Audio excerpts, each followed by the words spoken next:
We have talked in this program so far, and you have heard the words about child abuse. A woman by the name of Cheryl Horton and others tell an even more grotesque story, ladies and gentlemen. Having babies to be turned over for human sacrifice to Satan. And we'll deal with that when we come back.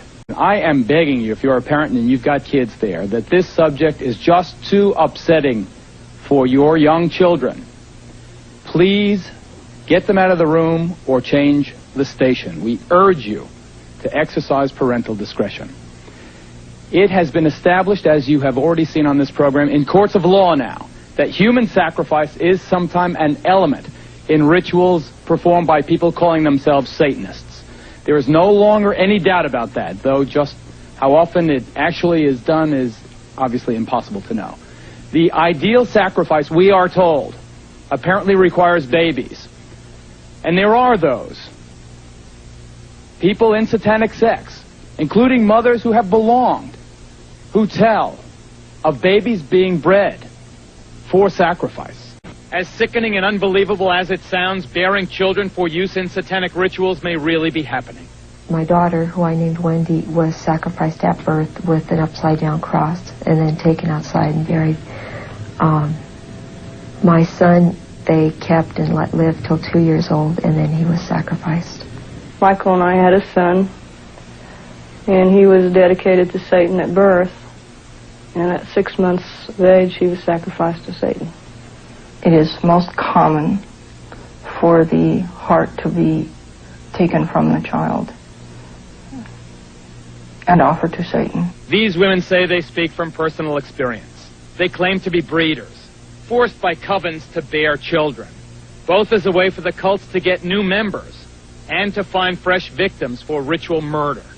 Did you give birth to infants who were sacrificed? My first two. Were sacrificed? Were sacrificed. I was told it was the highest honor I could ever do as a woman, was to sacrifice my first two. And you did that?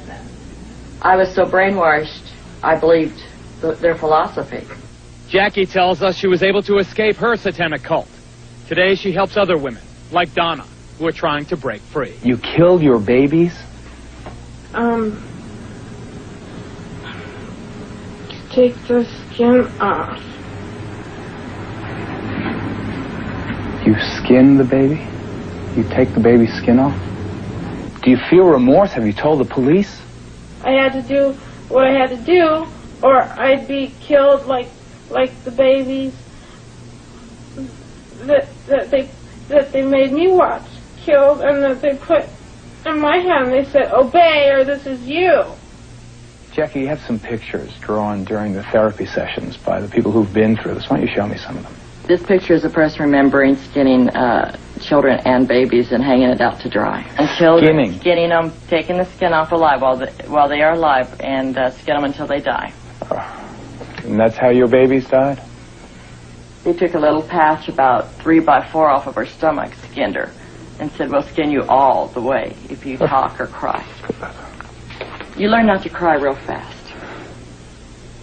I don't cry.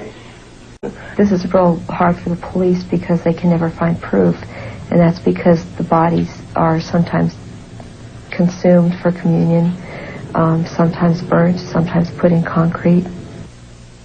For proof, the women offered a few grisly photos. But as the Satanists are quick to point out, the images of death and decay are impossible to verify. But here in Denver, Colorado, the Bethesda Psychiatric Institute has become the first in the country to devote an entire department to treating the victims of ritual crime. Can we believe these stories of sacrifice? I believe we need to believe them. They sound bizarre. They sound beyond the capacity of human beings. But the stories we receive are tremendously consistent. Is this an epidemic? I believe involvement in Satanism is increasing. I believe it is present in many communities around our country, and I believe it demands our attention. But somebody is apparently trying to discourage scrutiny.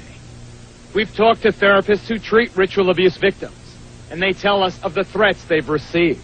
I have direct knowledge of both death threats on a therapist and an attempt to end that therapist's life, which was unsuccessful. Here in Chicago, a group of well-known therapists from all over the country had the courage to share horror stories of threats and intimidation.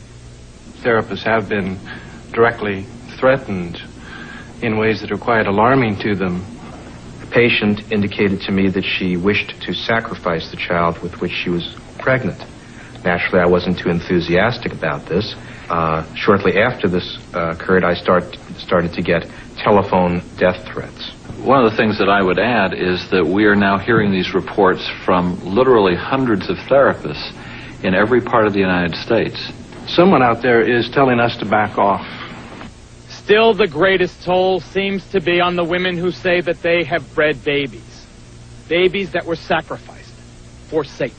I will probably have nightmares tonight about it, as I have about my Joey that I have been talking about. I wake up screaming for him now in the middle of the night. I dream that he's lost and I'm trying to find him. Sickening, so incredibly outrageous, so incredibly unbelievable. But Zena LaVey, are these women lying? You have to understand that everything, every single thing you've given as examples of Satanism here are completely from a Christian standpoint. That everything you've put forth as being considered satanic is not considered satanic by my standard or my definition of Satanism. Lying? Well.